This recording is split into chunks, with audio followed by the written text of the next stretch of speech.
அரக்கு மாளிகை கதையின் தொடர்ச்சி. சுவாமிநாதன் கையில் இருந்த அரக்கு பேழை தன்வசம் வந்ததும் கவலையெல்லாம் தீர்ந்துவிடும் என்று சௌமினி தவறாக கணக்கு போட்டு விட்டிருந்தாள். விரும்பிய வண்ணம் அந்த அரக்கு பேழையையும் அதனுள் அடங்கியிருந்த அவளது வாழ்வில் புதைந்து போன ரகசியங்களையும் அம்பலப்படுத்தும் கடித துண்டுகளும் அவளுக்கு சுலபமாக கிடைத்துவிட்டன. தாமதம் செய்யாது உடனே ஸ்நான அறைக்குள் சென்று கதவை தாளிட்டு கொண்டாள். பெட்டியை திறந்து கடித கட்டுகளை எடுத்து நிதானமாக பிரித்து அவை சரியானவை தானா என்று சோதித்து பார்த்தாள். அவற்றை மீண்டும் பெட்டிக்குள் வைத்து அதன் மேல் சில துளி மண்ணெண்ணெயை வார்த்தாள். பிறகு ஒரு நெருப்பு குச்சியை கிழித்து அதன் மீது போடவே குப்பென்று பற்றி கொண்டு எழுந்த நெருப்பின் ஜுவாலையிலே அரக்கு பேழை உருகத் தொடங்கியது. பல நாட்களாக அவளை சஞ்சலத்திலே ஆட்டி வைத்து கொண்டிருந்த அந்த பயங்கர கடிதங்கள், காகித துண்டுகள் எல்லாம் தீக்கிரையாகிவிட்டன. அரக்கு உருகி தீகின்ற நெடியும் புகையும் தாளாது அவளுக்கு இருமல் வந்துவிட்டது. தனக்கு ஏற்பட்ட சிரமத்தை பாராட்டாது அவை நன்றாக கருகி சாம்பலாகும் வரை அறைக்குள்ளேயே நின்று கொண்டிருந்தாள். தரையில் பறந்து நின்ற சாம்பலை வேலைக்காரியின் உதவியின்றி அள்ளி எடுத்து ஸ்நான தொட்டிக்குள் போட்டு குழாயை திருப்பி விட்டுவிட்டாள். நெருப்பும் நீரும் அவளது கடந்த வாழ்க்கையின் இரகசியங்களை அப்புறப்படுத்திவிட்டன. அதற்கு பின்னால் தான் நிம்மதியாக பெருமூச்செறிந்து கொண்டு வெளியே வந்தாள். ஆனால் இந்த மன அமைதி அதிக நேரம் நீடித்து நிற்கவில்லை. அன்று இரவு திடீரென்று உறக்கத்தில் நின்று விழித்து கொண்டு எழுந்து படுக்கையிலே உட்கார்ந்து விட்டாள். ஆமாம், சுவாமிநாதன் கதி என்ன ஆயிற்று? ஜெகதீசன் கூறியபடி உண்மையில் அவன் இறந்து விட்டானா? அப்படியென்றால் அதன் விளைவு அவளை அது எவ்வளவு தூரம் பாதிக்கும்? அதனின்று எப்படி தப்புவது என்று பல விதமான பயங்கர சிந்தனைகள் ஏற்படவே அவளுக்கு அதற்கு பின்னர் உறக்கம் வரவே இல்லை. கடுகளவு இருந்த மன அமைதியும் அஸ்தமித்து விடவே இந்த சிக்கலில் நின்று எப்படி விடுதலை பெறுவதென புரியாமல் தத்தளித்து போனாள். மனதை பேயாக உலுக்கிய கவலைகள் அவளது முகப்பொலிவை விழுங்கிவிட்டன. பல நாட்களாக நோய்வாய்ப்பட்டு கிடந்தவள் போன்று வெளுத்த முகத்துடன் உண்ணவும் உறங்கவும் மாட்டாமல் வீட்டை சுற்றி வட்டமிட்டு கொண்டிருந்தாள். சந்திராவின் மறைவிற்கு பிறகு அவள் வெளியே செல்வதை கணவன் நிமித்தம் கைவிட்டிருந்தாள். வீட்டுக்குள் முடங்கி கிடக்க நேரிட்டதால் வெளி உலகத்திலே நடக்கும் விஷயங்கள் அவள் காதுகளில் எட்டாமல் இருந்தன. கட்டுக்காவல் மிகுந்த ஒரு சிறைச்சாலையினுள் கிடப்பதை போன்று அவள் வேதனையில் தவித்தாள். பத்திரிகைகளை விடாது புரட்டினாள். ரேடியோவை திருப்பி நாட்டின் செய்திகளை தவறாது ஊன்றி கேட்டு பார்த்தாள். வேலையாட்கள் ஒதுங்கி நின்று பேசுவதை மறைந்து நின்று ஒற்று கேட்டும் பார்த்துவிட்டாள். வெளியுலகத்து செய்திகள் ஒன்றுமே அறிய முடியவில்லை. நாட்கள் வேகத்தில் நகர்ந்தன. டெலிஃபோன் மணியடித்த போதிலும் என்னவோ ஏதோ என நடுநடுங்கி மெய் விதிர்த்து போகும் அளவு பயம் அவளை பேயாக வதைக்கத் தொடங்கிவிட்டது. இந்த நரக வேதனையை அவளால் சகிக்க முடியவில்லை. சிந்தித்தாள் சிந்தித்தாள். பற்பல விதமான கோர கற்பனைகளில் மண்டை வெடித்து விடும் போல் பாரமாகிவிட்டது. எப்படியோ 5 தினங்கள் கழிந்து விட்டன. 6வது நாள் காலையில் படுக்கை நின்று எழுந்தவள் யாரிடமும் பேச மனமின்றி நேரே ஸ்நான அறைக்குள் சென்று மறைந்து கொண்டாள். ஸ்நானத்திற்கு பிறகு வழக்கம் போல் தோட்டத்தை ஒருமுறை சுற்றி வரக்கூட அவளுக்கு அன்று ஆசை இருக்கவில்லை. அலங்கரித்து கொள்ளவும் மனமின்றி முதுகிலே புரண்டு கிடந்த தனது சுருண்ட கூந்தலை மெல்ல சீப்பினால் கோதிக்கொண்டு உட்கார்ந்திருந்தாள். தோட்டத்திலே மலர்ந்து கிடந்த பூக்களை சேகரித்து எஜமானி அம்மாளுக்காக அழகாக தொடுத்து எடுத்துக்கொண்டு காலை தபால்களையும் அப்படியே வாரிக்கொண்டு உள்ளே மெல்ல வந்து நின்றாள் அவளது அந்தரங்க வேலைக்காரி. முகப்பவுடர் பூச்சி மை முதலிய அலங்காரம் ஏதுமின்றி எஜமானி அம்மாளின் முகம் பாழடைந்த பங்களா போல் வெறிச்சென்று இருப்பதைக் கண்டு அவள் வியப்பெய்து விட்டாள். எத்தனை வேலைகள் இருந்தபோதிலும் எவ்வளவு அவசரமென்றாலும் தன் அலங்காரத்தை புறக்கணிக்க விரும்பாத இந்த செல்வ சீமாட்டிக்கு இப்பொழுது என்ன வந்துவிட்டது? ஏன் இந்த சோகம்? மூத்தாள் மகள் மறைந்து போனாள் என்ற துக்கமா? அது நம்ப முடியாத செய்தியாயிற்றே என்று தனக்குள் எண்ணி காரணத்தை அறிய துடித்தாள் அவள். காலை பத்திரிகை தபால்கள் முதலியவற்றை எஜமானி அம்மாள் அருகில் கிடந்த ஒரு முக்காலி மீது வைத்துவிட்டு புஷ்பத்தட்டை கண்ணாடி அருகிலிருந்த அலங்கார பொருட்கள் வைக்கும் மேஜை மீது வைத்தாள். ஓரக்கண்ணால் எஜமானியை உற்று பார்த்து கொண்டே அறையை சுத்தப்படுத்துவதில் முனைந்தாள். ஒரே சுருட்டாக கூந்தலை சுருட்டி அவசரமாக முடித்து கொண்டு தபால்களை கூட பிரிக்க ஆசையின்றி சட்டென்று தினசரி பத்திரிகை எடுத்துக்கொண்டாள் சௌமினி. அதை பிரிப்பதற்குள் அவள் கைகள் நடுங்கின. பயத்திலே மேனி பதறியது. நெஞ்சு துடிக்கத் தொடங்கியது. ஒவ்வொரு பக்கமாக புரட்டி தலைப்புகள் மீது கண்களை விரைவாக ஓடவிட்டாள். 5வது பக்கத்திலே கீழே ஒரு மூலையில் வானிலை விவரத்தின் கீழ் காணப்பட்ட ஒரு சிறு விஷயத்தை படிக்க ஆரம்பித்ததும் பதற்றத்தில் நாக்கை வெடுக்கென்று பலமாக கடித்து கொண்டு விட்டாள். போலீசார் புலன் விசாரித்து வருகின்றனர் என்ற தலைப்பை படித்ததும் அவள் தலை சுழன்றது. பகீர் என்ற ஒரு பயங்கர உணர்ச்சி அவளது வயிற்றையும் குடலையும் பற்றி கொண்டு ஒரே வினாடியில் அவளது உணர்ச்சியையெல்லாம் உறிஞ்சிவிட்டன. நெஞ்சு வெடித்துவிடும் போல் வேகமாக பதறி மெய் சோர்ந்து குழப்பத்துடன் மேலே படிக்க ஆரம்பித்தாள். நேற்று மாலை வெள்ளிக்குன்றின் அடிவாரத்திலே தன் நினைவின்றி படுகாயமுற்று கிடந்த ஒரு மனிதனை ஆடு மேய்க்கச் சென்ற சில சிறுவர்கள் கண்டு போலீசாருக்கு தெரிவித்தனர். அதன் பயனாக அந்த ஸ்தலத்திற்கு விரைந்த போலீசார் அந்த மனிதனை அப்புறப்படுத்தி நகரத்து சர்க்கார் ஆஸ்பத்திரியில் அனுமதித்திருக்கிறார்கள். கொலை செய்யும் எண்ணத்துடன் யாரோ அவரை கோரமாக தாக்கியிருக்க வேண்டும் என ஊகிக்கப்படுகின்றது. பலமான காயங்களுடன் 3 தினங்களுக்கு மேல் யாரும் கவனிக்காத இடத்தில் தன் நினைவின்றி கிடந்தபோதிலும் அம்மனிதன் இன்னமும் உயிருடன் இருப்பதை காண வைத்தியர்கள் ஆச்சரியப்படுகின்றனர். பெயர், விலாசம் இவற்றை அறிந்து கொள்ள எந்த விதமான தடயங்களும் இருக்கவில்லை. போலீசார் இது சம்பந்தமாக புலன் விசாரித்து கொண்டிருக்கிறார்கள். பத்திரிகையை மூடி முக்காலி மீது வைத்துவிட்டு ஜன்னல் வழியே வெளியே வெறித்து பார்த்தாள். முகம் வெளுத்து கண்ணின் ஒளி மங்கி அவள் பயத்திலே உயிரில்லாத பொம்மையைப் போல் ஸ்தம்பித்து சில வினாடிகள் அப்படியே உட்கார்ந்து விட்டாள்.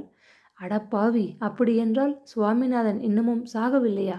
குற்றுயிராக இருந்து கொண்டு இன்னும் அவன் அவளை என்னவெல்லாம் ஆட்டி வைக்கப் போகிறானோ?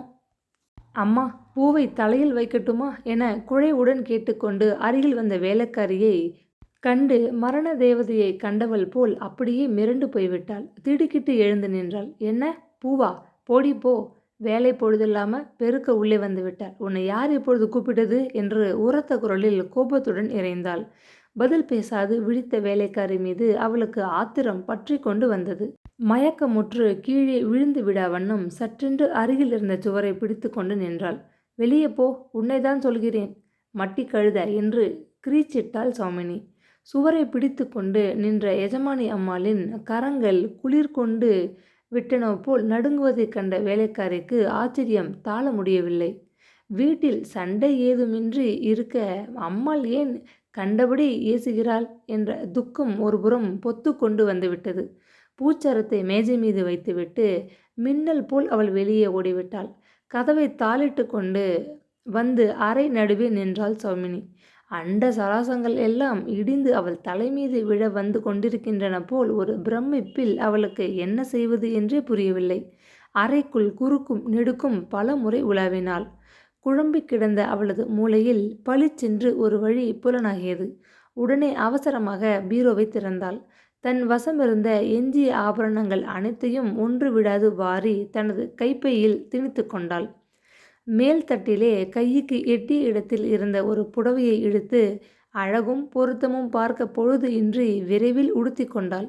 கதவை மெல்ல திறந்து கொண்டு வெளியே வந்தாள். அப்பொழுது ஸ்நான அறைக்குள் நாராயணன் இருமும் சத்தம் கேட்டது. தாமதம் செய்யாது அதிமெதுவாக மாடிப்படிகளை விரைவில் தாண்டி கீழே சென்றாள். தோட்டத்தை சுற்றி கொண்டிருந்த ஜெகதீசனின் கண்களில் தான் தென்படும் முன் காருக்குள் ஏறிக்கொண்டு விரைவாக அதை வெளியே செலுத்தி கொண்டு சென்று விட்டாள். இந்த முறை அவள் துவாரகராம் சேட்டுடன் அதிகமாக தர்க்கம் செய்யவில்லை. அதிகாலையில், என்னம்மா அவசரமாக வந்திருக்கிறீர்கள்? குழந்தை தவறிவிட்டது பற்றி ரொம்ப வருத்தமாம்மா. துக்க காரியங்களில் பணம் ரொம்ப செலவாகிறது போலிருக்கிறது என்று அனுதாபத்துடன் குறிப்பாக விசாரித்தார். அவள் அதற்காக கோபம் கொள்ளவில்லை. கருமமே கண்ணாயினாள் என்ற நிலையில் தான் கொண்டு வந்த நகைகளை அவர் முன் கொட்டி அவைகளை அடமானமாக வைத்து சேட் ஐயா கணக்கிட்டு எண்ணி கொடுத்த தொகையை வாங்கி பையில் திணித்து கொண்டு வேகமாக வெளியே வந்தாள். அவள் அவரிடம் பணத்திற்காக அதிகம் பேரம் பேசவில்லை. பணம் பணம் என்று பேயாக அலைந்த அவள் உள்ளம் அன்று அதன் மீது கூட சலித்து விட்டிருந்தது. அந்த அபூர்வ பொருளுக்காக அவள் செய்த தியாகங்கள் எத்தனையோ, சூழ்ச்சிகள் எவ்வளவோ, பேசிய பொய்களுக்குத்தான் கணக்குண்டா? அபரிமிதமான செல்வத்தின் சுகத்தை பூரணமாக அனுபவிக்க வேண்டும், பணத்தின் மீது புரள வேண்டும் என்றெல்லாம் பேராசை கொண்டு அவள் ஆரம்பத்திலிருந்து அதற்காக பட்ட பாடு கொஞ்சமா? அதையும் விழலுக்கிறைத்த நீராக வீணாக அல்லவா போய்விட்டது. பணம், பதவி, அந்தஸ்து, ஆடம்பரம் இவை அனைத்தும் அன்று அவளுக்கு துச்சமாகிவிட்டன. வீணாக எத்தனை கஷ்டங்களுக்கு உள்ளானோம், எத்தனை அறியாமை, ச்சே என்று தனது செயல்கள் பலவற்றையும் சிந்தித்து வெறுப்படைந்து விட்டிருந்தாள். ஆனால் ஒரேடியாக அவள் தன் வாழ்க்கை மீதே வெறுப்படைந்து விடவில்லை. பயம், கவலை, துன்பம் இத்தனைக்கு நடுவிலும் அவள் ஒன்றே ஒன்றை மட்டும் மிகவும் நேசித்தாள், விரும்பினாள். ஆமாம், தன்னுடைய அருமையான உயிரை அவள் மிக மிக விரும்பினாள். பரந்த இந்த உலகத்திலே எங்கேயாவது ஒரு மூலையில் நிம்மதியாக யாருக்கும் தெரியாமல் மறைந்திருந்து கொண்டு நீண்ட காலம் வாழ அவளுக்கு வழி இல்லையா? அல்லது வகைதான் இல்லாது போய்விடுமா? ஒரு பொட்டலம் தலைவலி மாத்திரைகள் வாங்கி கொண்டு மருந்து கடை நின்று வெளியே வந்தாள். காரின் கதவை திறந்து கொண்டு உள்ளே உட்கார முன் தலையை நிமிர்த்தி தெருவை பார்த்தவள் அப்படியே நடுநடுங்கி ஸ்தம்பித்து நின்று விட்டாள்.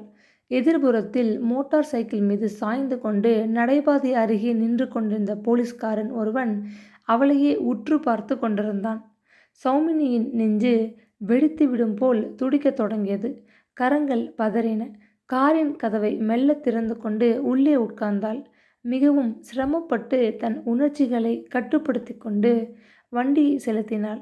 தெருவின் முனையை தாண்டி பெரிய ரஸ்தாவிற்குள் நுழைந்த பின்னர்தான் அவளுக்கு மூச்சு வந்தது.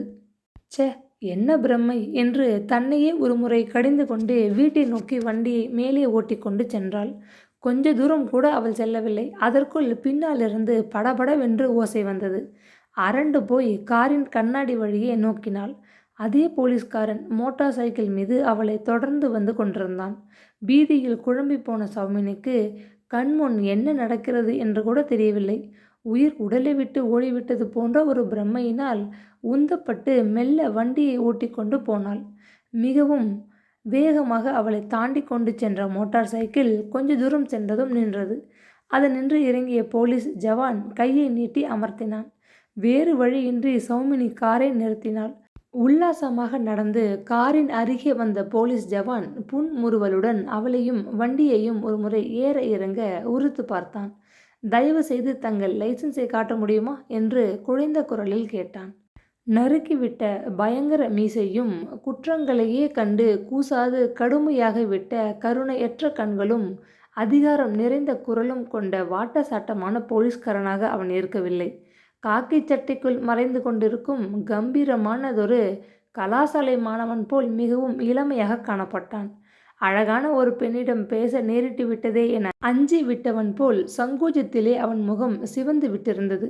காரின் முன்னால் உள்ள சிறு அறைக்குள் கையை விட்டு லைசன்ஸ் புத்தகத்தை உருவி எடுத்து அவன் முன் அசட்டையாக நீட்டினாள் சௌமினி.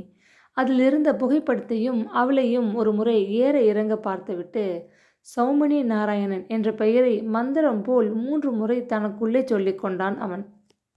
அப்பொழுது உதட்டை கடித்து கொண்டு முகத்தை மறுபுறம் திருப்பிக் கொண்டாள் சௌமினி. மன்னிக்கவும், அநேக பெண்கள் இந்த ஊரில் இப்பொழுதெல்லாம் லைசன்ஸ் இல்லாமலேயே வண்டி ஓட்டத் தொடங்கியிருக்கிறார்கள். தங்களை வீணே நிறுத்திவிட்டேன் என்றான் பணிவான குரலில். சௌமினி அவன் பக்கம் திரும்பி ஏளனமாக முறுவலித்துவிட்டு புத்தகத்தை வாங்கி அசட்டையாக காருக்குள் போட்டாள். பரவாயில்லை, தாங்கள் கடமையை செய்தீர்கள், இதற்கு கோபமேன் என இனிமையாக சொல்லிவிட்டு வண்டியை ஓட்டிக்கொண்டு போனாள். மடையன், 10ஆம் பசலி, வேலைக்கு புதிது போல் இருக்கிறது என்று கோபத்துடன் அவனை ஒரு முறை சபித்துவிட்டு நெற்றி மீது ஆறாக வழிந்த வியர்வையை துடைத்து கொண்டாள். வீட்டை நெருங்கியதும் ஏனோ மறுபடியும் இனம் விளங்காத ஒரு கலவரம் அவளை பற்றி கொண்டது. தன் உணர்ச்சிகளை மெல்ல சமாளித்து கொண்டு மாடிப்படிகளை கடந்து வராந்தா மீது மெல்ல நடந்து சென்றாள். இங்கே வா, உன்னைத்தான் என எழுந்த இடியோசை போன்ற குரல் அவளை திடுக்கிடச் செய்துவிட்டது. திரும்பி பார்த்தாள். ஸ்ரீமான் நாராயணன் மாடி முன்ஹாலில் ஒரு சோஃபாவின் மீது சாய்ந்து கொண்டு இருந்தார். அவர் அருகே சிறு மேஜை மீது கட்டு கணக்கில் காகிதங்கள் குவிந்து கிடந்தன. எதிரே சற்று தொலைவில் கிரிதரன் சுவர் ஓரமாக நின்று கொண்டிருந்தான். ஹாலின் மூலையில் இருந்த பிரம்பு நாற்காலி மீது காலை நீட்டிக்கொண்டு உட்கார்ந்திருந்த ஜெகதீசன் ஏதோ ஒரு பத்திரிகையை புரட்டி கொண்டிருந்தான். ஜன்னல் ஓரத்தில் இருந்த புத்தக அலமாரியை தட்டி ஒழுங்குபடுத்தி கொண்டு நின்ற வஜ்ரவேலு அவளை கண்டதும் அசட்டு புன்முறுவலுடன் கும்பிடு போட்டான். வராந்தாவின் தரையை துடைத்து கொண்டிருந்த வேலைக்காரி முத்தம்மாள் தலையை நிமிர்த்தி அச்சத்துடன் அவளை பார்த்துவிட்டு மறுபடியும் தன் வேலையில் முனைந்து விட்டாள். பீறிக்கொண்டு எழுந்த கோபத்தை அடக்கிக் கொண்டு சௌமினி மேலே நடந்தாள். காது கேட்காதவள் போல. உன்னைத்தான் செவிடாகி விட்டாயா என்ன? வா இப்படி, உரத்த குரலில் கூப்பிட்டார் நாராயணன். பத்திரிகையை கீழே போட்டுவிட்டு தந்தையை ஆச்சரியத்துடன் வெறித்து பார்த்தான் ஜெகதீசன். சலனமற்ற முகத்துடன் தன்னையே பார்த்து கொண்டு நின்ற கிரிதரனை கண்டதும் அடங்கி இருந்த அவளது ஆத்திரம் பீறிட்டு கொண்டு புறப்பட்டது. விடுவிடுவென்று உள்ளே வந்து நின்றாள். எதற்கு இந்த கூச்சல்? செவிடர்கள்தான் சத்தம் போட்டு பேசுவார்கள் என்று ஏளனமாக கூறிவிட்டு கணவனை விழித்து பார்த்தாள். எதிர்த்து வாயாடாதே, முன்பே எச்சரித்திருக்கிறேன், ஞாபகம் இருக்கட்டும் என்று உருமிய நாராயணன் அவளை வெட்டி விடுபவர் போல கண்களை உருட்டினார். ஆமாம், காலை வேளையில் யாரிடமும் சொல்லாமல் எங்கே போயிருந்தாய்? இப்படி ஊரை சுற்றுகிற பழக்கத்தை இன்றோடு விட்டுவிடு என்று கோபத்துடன் சீறிவிட்டு இல்லாவிட்டால் நிறுத்தினார். காப்பி டம்ளரை தூக்கி கொண்டு வந்த அம்பிப்பயல் எஜமானர் கோபமாக இருப்பதைக் கண்டு பயந்து போய் முன்னால் வர தயங்கி ஹாலின் வெளியிலேயே நின்று விட்டார். பதில் பேசாது முன்னால் வந்து சிலையென நின்ற மனைவியை கண்டதும் நாராயணனின் கோபம் மீண்டும் கொதித்து எழுந்து விட்டது. உன் ஒருத்திக்கு இத்தனை செலவா? அப்படி என்னதான் வாங்கிவிட்டாய்? இந்த கடைக்காரர்கள் பாக்கி பணம் ரொம்ப நாளாக கொடுக்கப்படாமல் நின்றுவிட்டன என்று வக்கீல் நோட்டீஸ் விட்டிருக்கிறார்களே. அவமானம் அவமானம் என்று கத்திக்கொண்டு சில புத்தகங்களை எடுத்து ஆத்திரத்துடன் அவள் முன் வீசி போட்டார். சௌமினி பதில் பேசவில்லை. அவரை குரோதத்துடன் முறைத்து பார்த்தாள். நீ என்னவென்று நினைத்து கொண்டாய்? உன்னை ஆளுவார் அடக்குவார் இல்லை என்ற எண்ணமா என்று கூச்சலிட்ட நாராயணன் எழுந்து நின்றார். கோபத்தை தாளாது அவர் உடல் ஆடியது. புருவங்கள் துடித்தன, கண்கள் சிவந்தன. அவமானத்திலே சௌமினியின் உடல் குன்றி போய்விட்டது. உங்களை இதுவரை மனிதன் என்றுதான் எண்ணியிருந்தேன். என் எண்ணம் தவறு என்று இப்பொழுது புலப்படுகிறது. வேலையாட்கள் முன்பு பேச வேண்டிய விஷயமா இது? கொலை நடந்து விட்டார் போல கூப்பாடு போட உங்களுக்கு வெட்கமாயில்லை என்று மனம் தாழ முடியாது கேட்ட சௌமினி தலையை நிமிர்த்தி அவரை முறைத்து பார்த்தாள். கொத்துவதற்கு தயாராகி விட்ட சர்ப்பம் போல அவளது பார்வையில் கொடுமை நிறைந்திருந்தது. என்ன சொன்னாய் என்று கேட்ட நாராயணன் ஆக்ரோஷமாக கையை ஓங்கிக் கொண்டு முன்னால் பாய்ந்து விட்டார். சரியல் என்று ஓடி வந்த கிரிதரன் குறுக்கிட்டு தந்தையின் கரத்தை பற்றி கொண்டு, என்ன அப்பா இதெல்லாம், நன்றாகவா இருக்கிறது என்று அடிக்குரலில் அவரை கடிந்து கொண்டு சமாதானப்படுத்த முயன்றான். ஆனால் இதற்குள் ஒரு சிறு விஷயம் வினாடி பொழுதில் நடந்துவிட்டது. சிங்கக்குட்டி போல துள்ளிக்கொண்டு அருகில் வந்த ஜெகதீசன் மிருக பலத்துடன் ஒரு பிடியில் கிரிதரனை பிடித்து அப்பால் தூர தள்ளிவிட்டு தந்தை மீது பாய்ந்து விட்டான். கிழவா, என்ன சொன்ன? யாருமற்ற அனாதை என்று என் சித்தியை அடிக்கவா கையை ஓங்குகிறாய்? உன் எலும்பை நொறுக்கி பல்லை உடைத்து உன்னை நசுக்கி பிழிந்து விடுவேன் என்று சீறிக்கொண்டு தன் இரு கரங்களையும் நீட்டி கிழவரின் கழுத்தை பிடித்து கொண்டு விட்டான். ஜெகதீசா, வேண்டாம் என்று சௌமினி அலறினாள். ஆனால் அவன் அதை கேட்கவில்லை.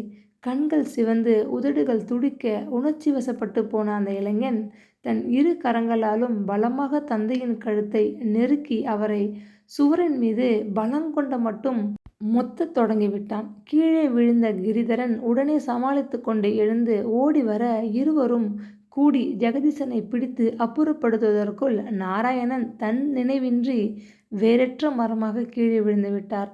அவரது பின்மண்டை பிளந்து இரத்தம் ஆறாக வழிந்து தரை மீது பரவி ஓடத் தொடங்கியது. Please like and subscribe. Thank you.